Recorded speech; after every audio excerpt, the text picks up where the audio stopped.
এবার এটাকে কষাতে থাকবো। আর ওটা যে ভাজলাম ওই যে পেঁয়াজটা, ওইটাকে আমি এবার একটু ঠান্ডা করে পিষে নেব।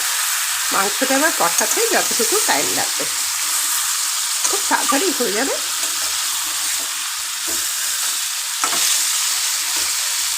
এটা কষা হবে, কোলবাড়ি কষার চিকেন। বাই দ্য ওয়ে, আমি নুপুর, আপনারা দেখছেন স্মাইল উইথ নুপুর তানিয়া। এরকম ধরনের বিভিন্ন রকমের রান্না যদি পেতে চান তাহলে স্মাইল উইথ তানিয়াকে সাবস্ক্রাইব করে রাখুন প্লিজ।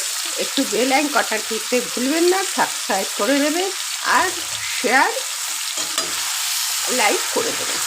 কমেন্টে জানাবেন কেমন হলো, তাহলে আমি পরবর্তীতে যে কোনো একটা রেসিপি নিয়ে আপনাদের কাছে হাজির হয়ে যাব।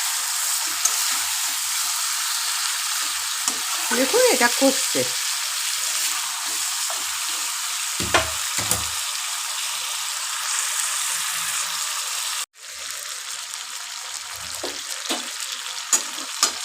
দেখুন এটা কি সুন্দর হয়েছে কষাটা। এবার কি হচ্ছে, ওই যে পেঁয়াজটা বেরেস্তা করে রেখেছিলাম সেইটাকে আমি এবার দিয়ে দেবো।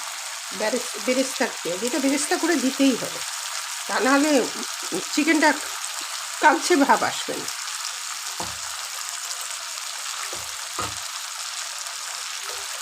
এবার এটাকে ভালো করে কষিয়ে দেবো।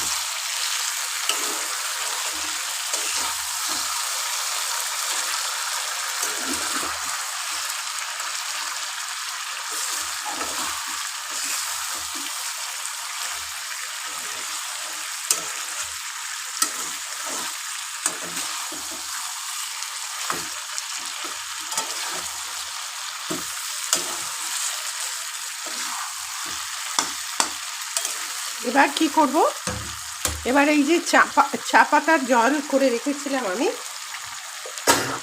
এটাকে আমি চা পাতার জল দিচ্ছি, লিকার করে রেখেছিলাম সিটিসি পাতা, এটাকে আমি দিয়ে দেবো।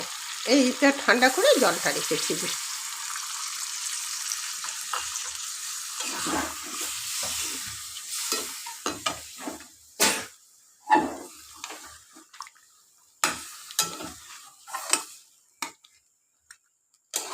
এবার এর মধ্যে একটু চিনি দিয়ে দেবো।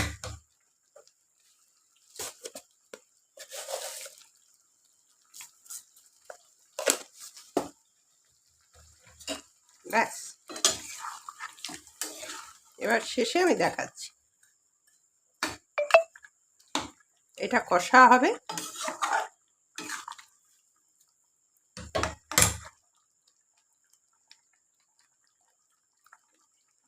ব্যাস সব ঠিকঠাক আছে।